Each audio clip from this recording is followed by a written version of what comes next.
Jesus. A verdade por trás do mito. Primeira parte. Pensou em Jesus, pensou em deserto. Pelo senso comum, a paisagem onde Cristo viveu é aquela que sempre aparece nos filmes sobre ele: areia, gente esfomeada, mais areia. Só que não. A região em volta do Mar da Galileia, onde Jesus passou a maior parte da vida, não tem nada de deserto. Está mais para uma daquelas paisagens suíças de propaganda de chocolate, um lago de água doce, com uma vegetação colorida em volta. Tudo emoldurado por montanhas, um cartão postal. E o que o lugar tem de bonito, tem de fértil. Há 2000 anos, as vilas que pontuavam os 64 quilômetros de circunferência do lago, produziam toneladas de azeite, figos, nozes, tâmaras, itens valiosos num tempo sem iPads, Galaxies ou TVs de LED. Escavações arqueológicas mostram que a cidade onde Jesus se estabeleceu, Cafarnaum, era o centro comercial de onde esses alimentos partiam para o resto da Palestina. A pesca também era industrial. Magdala, a cidade de Maria Madalena, a 10 quilômetros de Cafarnaum, abrigava um centro de processamento de peixes, onde as tilápias do Mar da Galileia eram limpas, conservadas em sal do Mar Morto, e exportadas para outros cantos do Império Romano. O ambiente era de fartura, pelo menos para os padrões da antiguidade. Tanto que o próprio milagre da multiplicação dos pães e dos peixes não aparece na Bíblia como uma ação de combate à fome, mas como um lanche de fim de tarde mesmo. Segundo os evangelhos, uma multidão tinha seguido Jesus até um lugar ermo para ouvi-lo. Estava anoitecendo. Os apóstolos alertaram o mestre de que, no lugar onde estavam, o pessoal não teria onde comprar comida. Então operou-se o milagre. Sem drama. A ideia de que Jesus pregava no deserto famélico é só ponta de um iceberg de mitos, que povoam o senso comum quando o assunto é Cristo. Nas próximas páginas vamos ver o que a história, a arqueologia e a própria Bíblia têm a dizer sobre os outros. Ele não nasceu em Belém, nem no Natal. O sino que bate nas canções natalinas não é o de Belém. E também não foi no dia 25 de dezembro que ele nasceu. Tudo o que sabemos sobre o nascimento de Jesus está nos evangelhos de Mateus e Lucas, e são versões bem diferentes. No evangelho de Mateus, José e Maria aparentemente viviam em Belém quando ela deu à luz. No evangelho de Lucas, eles moravam em Nazaré, e só se deslocaram até Belém porque Augusto, o imperador romano, decretou que todos os habitantes do império deveriam ir até a cidade onde nasceram seus ancestrais para participar de um censo. Como José, segundo a narrativa, era descendente do rei Davi, que nasceu em Belém, ele e esposa foram até lá. Evangelhos à parte, hoje é consenso entre os historiadores de que Jesus nasceu mesmo em Nazaré. Tanto Mateus quanto Lucas dizem que Jesus nasceu em Belém com o objetivo de dizer metaforicamente, simbolicamente, que ele é o novo rei Davi, diz o teólogo americano John Dominic Crossan, um dos maiores especialistas na história do cristianismo. Crossan e outros descartam Belém por um motivo: do ponto de vista dos evangelistas, seria mais simples dizer que ele nasceu e cresceu em Belém mesmo, e então mudou para o Mar da Galileia, onde começou a pregar. Mas como os textos se dão ao trabalho de dizer que ele veio de Nazaré, uma cidade que não tinha nada de especial, o mais provável é que ele tenha nascido lá mesmo. Mas, o motivo que Lucas dá para José e Maria terem ido a Belém não existiu. O governo de Augusto é extremamente bem documentado. E não há registro de censo nenhum. Menos ainda em que as pessoas teriam que voltar à cidade de seus ancestrais. Outro consenso é o de que Jesus nasceu antes de Cristo. A fonte aí, é a própria Bíblia.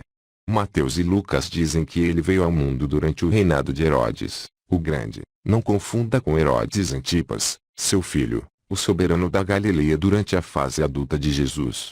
Bom, como esse reinado terminou no século IV a.C., ele não pode ter nascido depois disso. E sobre o dia do nascimento a Bíblia é clara, não diz nada. No início, o cristianismo não tinha uma data exata para o nascimento de Jesus. Então, Lugares diferentes celebravam em datas diferentes, diz o teólogo Irineu Rabuc, da PUC Rio Grande do Sul. O dia 25 de dezembro acabou sendo adotado no século IV, porque nessa data os romanos já comemoravam uma festa importante, a Natalis Solis Invicti, ou Nascimento do Sol Invencível. Era uma comemoração pelo solstício de inverno, o dia mais curto do ano. É que, depois do solstício, os dias vão ficando cada vez mais longos. A festa, então, é pela vida, que a partir daí volta a florescer. Por isso mesmo, o solstício de inverno foi celebrado com festa em boa parte das culturas humanas, desde sempre. O Círculo de Pedras de Stonehenge, por exemplo, já era palco de festas assim 3.000 anos antes de Jesus nascer, por exemplo. Por esse ponto de vista, dá para dizer que o monumento pré-histórico inglês é, no fundo, uma enorme árvore de Natal.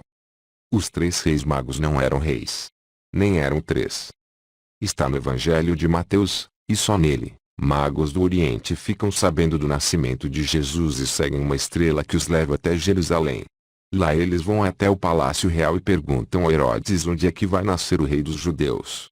O soberano consulta estudiosos das Escrituras Sagradas, e informa aos magos que o nascimento deve acontecer na cidade de Belém.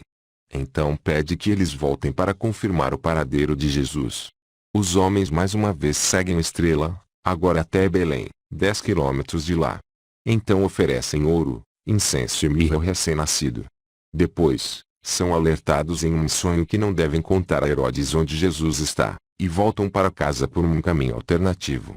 Herodes, que era ele mesmo o rei dos judeus, não queria ser destronado, então mandou seus soldados matarem todos os meninos com menos de 2 anos na região. Essa é uma história típica da mitologia em torno de Jesus. Nenhum historiador busca evidências de magos e estrelas guias, claro. Acreditar nela ou não é questão de fé. Mesmo assim, alguns elementos dessa fé distanciaram-se do que está na Bíblia. Por exemplo, não há menção a reis. A tradição popular é que definiu isso, porque trouxeram presentes caros, diz Irineu Rabuc. O Evangelho, aliás, nem diz que eles eram 3, só se sabe que eram mais de um, já que são mencionados no plural. Os nomes deles também não aparecem.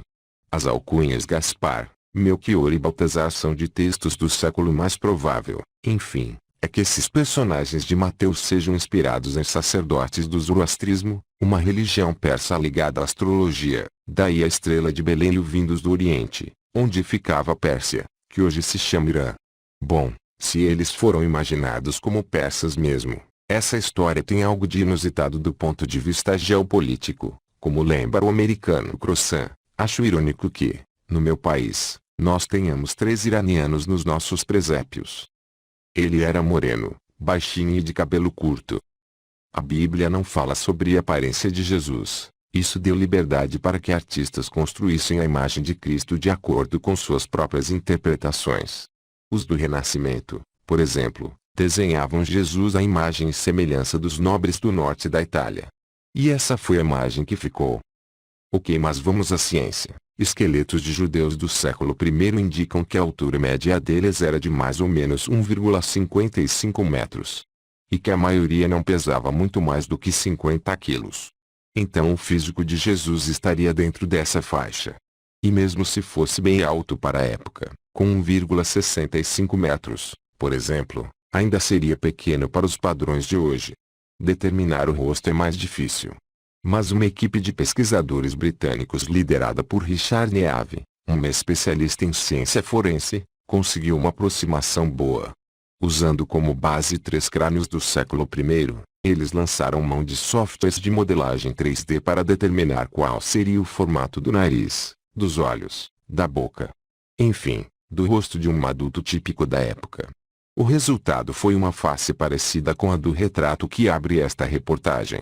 Não que aquilo seja de fato o rosto de Cristo, mas que se trata de uma aproximação cientificamente confiável.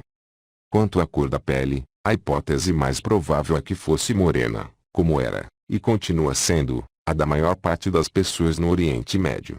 E como seria de praticamente qualquer um que passasse a vida toda ao ar livre naquele calor de lascar. Bom, sobre o cabelo dele quem dá a maior pista é a própria Bíblia. No livro 1 Coríntios, Paulo diz que cabelo comprido é uma desonra para o homem. O maior divulgador do cristianismo no século I provavelmente não diria isso se Jesus tivesse sido notório pela cabeleira. Na verdade, as primeiras representações conhecidas de Cristo, feitas no século III, mostram um Jesus de cabelo curto e sem barba. A ideia era mostrar que se tratava de um jovem, diz Chevitarese. A inspiração desses artistas eram as esculturas de Apolo e Orfeu, deuses gregos também retratados como jovens imberbes. Por volta do século V, essa primeira imagem de um Jesus jovial e imberbe perdeu espaço para uma outra, em que ele está de barba e cabelos longos e escuros. Esse Jesus moreno e barbudo surgiu no Império Bizantino e é conhecido como Cristo Pantocrator Todo-Poderoso em grego. Os bizantinos começam a atribuir à figura de Jesus um caráter de invencível. E essa representação de alguma forma coincidia com as que eles faziam dos próprios imperadores bizantinos, diz Chevitarese. Os renascentistas, depois, também fariam um Jesus à imagem e semelhança das pessoas que conheciam, e que achavam mais bonitas. Daí a pele clara, os cabelos dourados e os olhos azuis. Nas últimas décadas, porém, artistas e cineastas têm se esforçado para não representar Jesus como um minódico.